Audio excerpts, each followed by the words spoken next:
अस्सलाम वालेकुम दोस्तों, लर्न एंड अर्न के यूट्यूब चैनल में खुशामदीद। और अब हम अपना वेब डेवलपमेंट के कोर्स को आगे लेकर चलते हैं। हमने अपनी पिछली वीडियोस में देखा कि HTML एंटिटीज़ क्या होती हैं, HTML सिमेंटिक टैग्स को किस तरह यूज़ करते हैं और HTML के डिफरेंट टैग्स की बात की।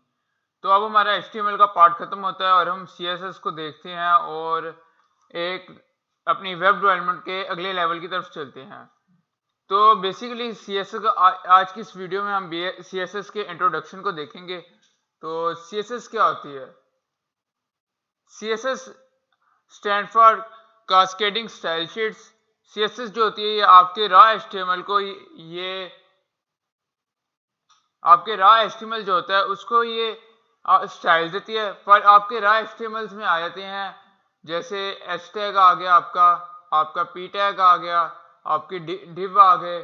तो ये जो होते हैं इनको वेबसाइट में जब शो करवाना होता है तो ये आपके रॉ एचटीएमएल है, इनको आप सीएसएस के थ्रू स्टाइल देते हैं और इनकी अट्रैक्शन में इजाफा करते हैं और इनकी सही लोकेशन आप सीएसएस के थ्रू करते हैं। तो फिर सीएसएस जो होती है ये कास्केडिंग स्टाइल शीट होती है और सीएसएस जो होती है ये आपके वेब पेजेस के स्टाइल देने के लिए यूज होती है। सीएसएस के थ्रू आप अपने वेब पेजेस के स्टाइल देते हैं और आप सीएसएस के थ्रू अपनी वेबसाइट्स को रिस्पॉन्सिव बना सकते हैं।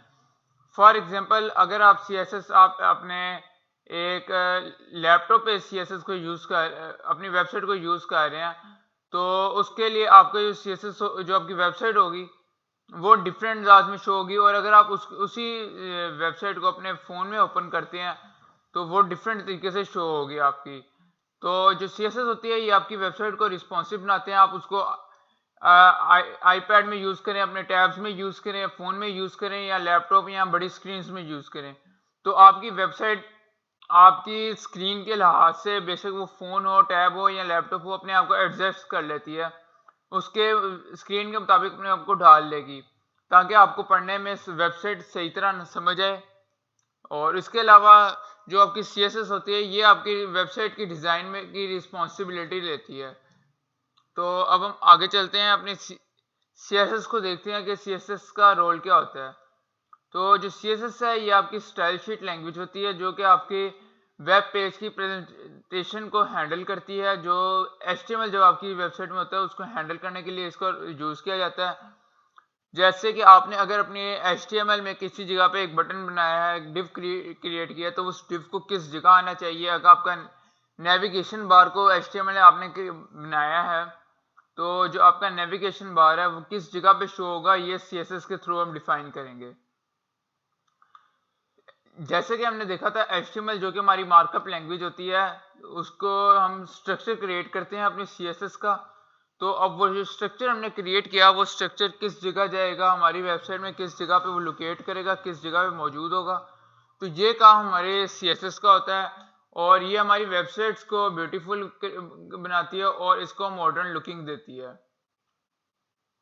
तो आपकी वेबसाइट जैसे कि आप सब जानते हैं कि हमारी जब वेबसाइट पे ट्रैफिक आती है वो देखती है आपकी अगर वेबसाइट ज़्यादा अट्रैक्टिव होगी, मॉडर्न लुकिंग वाइज मॉडर्न होगी और उसके ब्यूटीफुल होगी तो उसमें ट्रैफिक उसको पसंद करेगी और उसमें दोबारा फिर आना पसंद करेगी।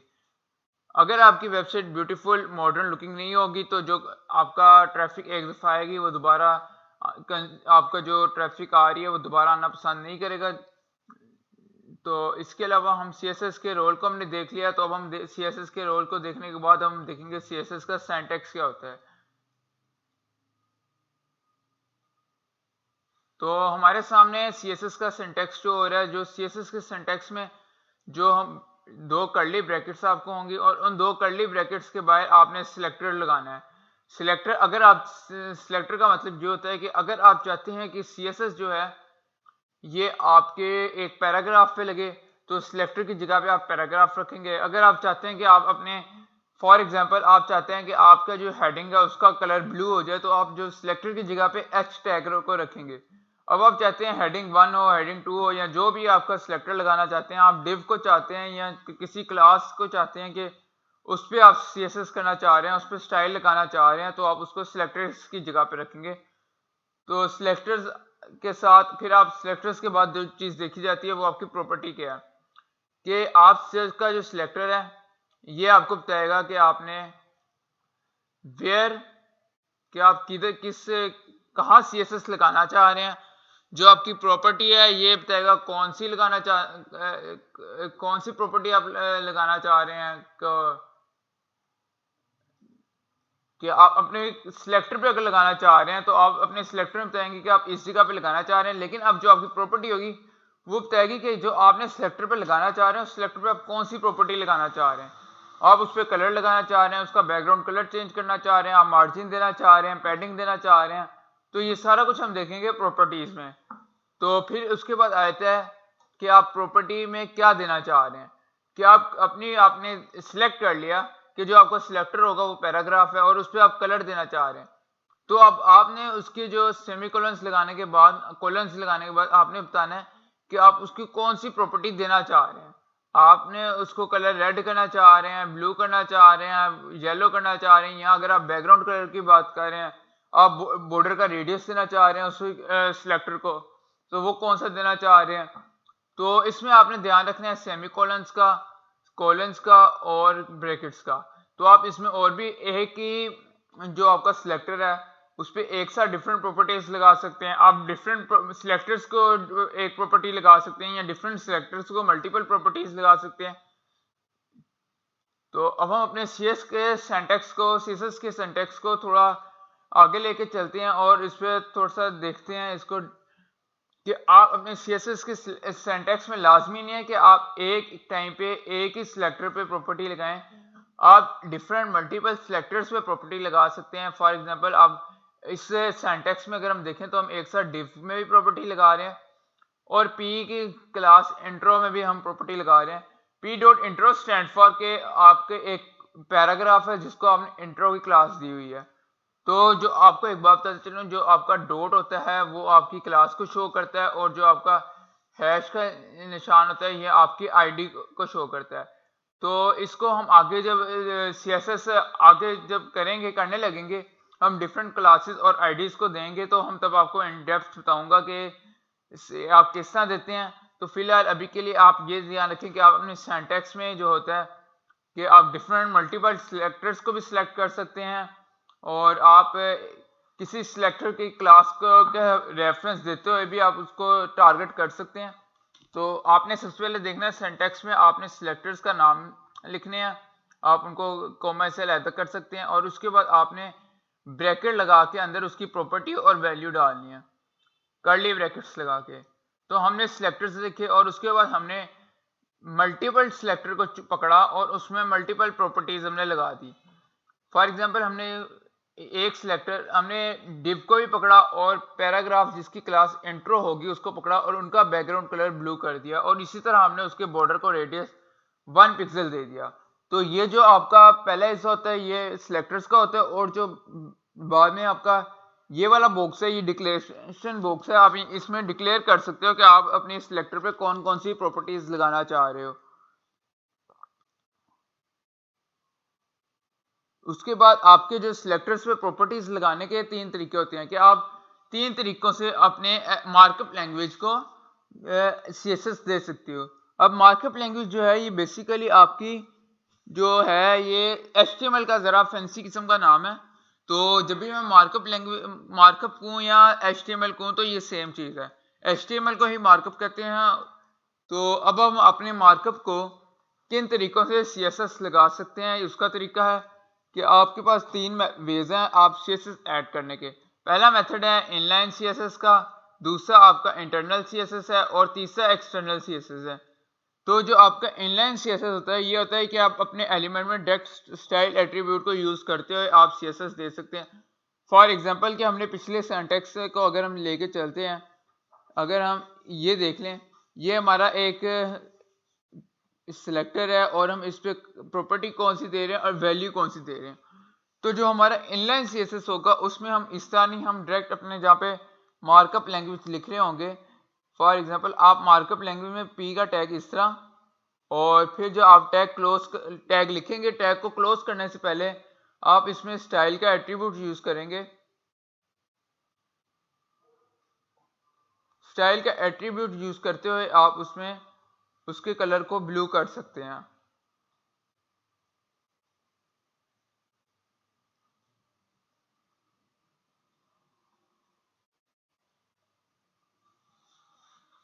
और उसके बाद आप टैग को क्लोज कर देंगे।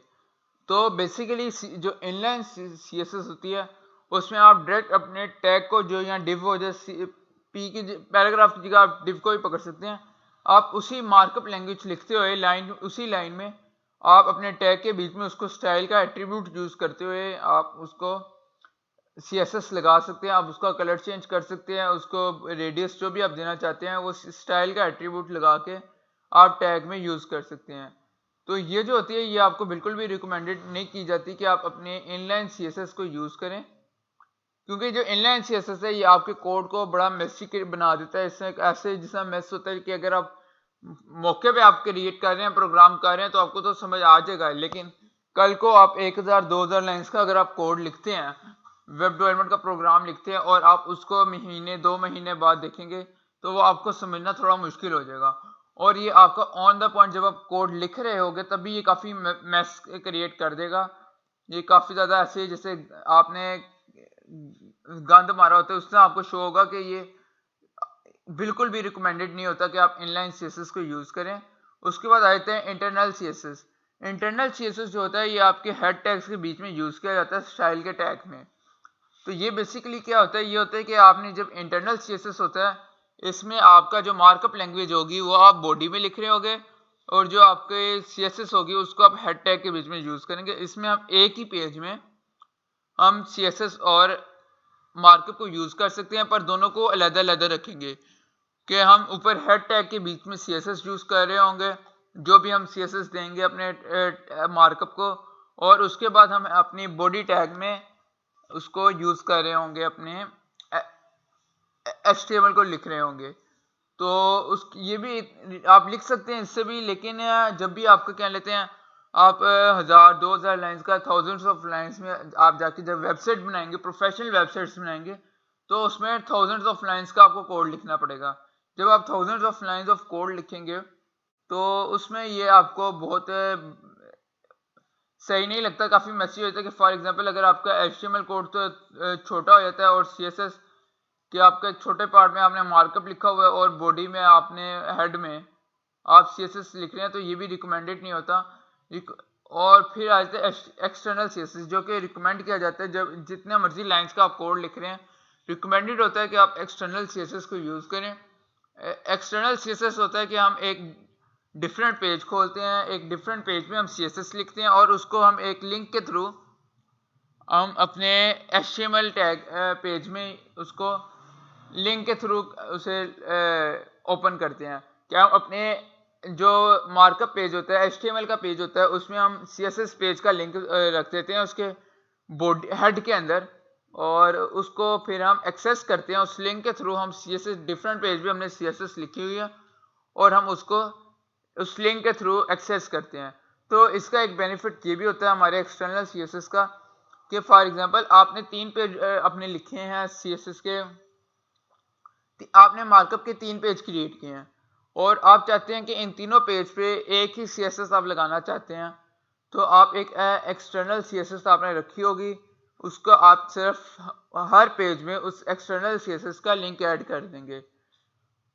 तो आपको इनलाइन, इंटरनल और एक्सटर्नल CSS की समझ आ गई होगी, मैं उम्मीद करता हूँ। तो आज की जो वीडियो है इसमें हम देखेंगे कि CSS क्या होता है, CSS को हम किस तरह यूज़ करते हैं, CSS का सिंटैक्स क्या होता है और इसका रोल क्या होता है। और आने वाली वीडियोस में हम देखेंगे कि अपनी CSS का कोड भी लिखेंगे और उसको अपने विजुअल स्टूडियो में जाके हम प्रैक्टिस करेंगे और CSS की एक एक चीज़ को हम समझेंगे क्या होती है, और हम अपने आगे प्रोजेक्ट्स भी बनाएंगे CSS के। तो मैं उम्मीद करता हूँ आपको CSS की समझ आई होगी, CSS क्या होता है और उसका रोल क्या होता है और उस किन वेज के ज़रिए आप अपने वेब में CSS को ऐड कर सकते हैं। तो अभी के लिए इतना ही। खुदा हाफिज़।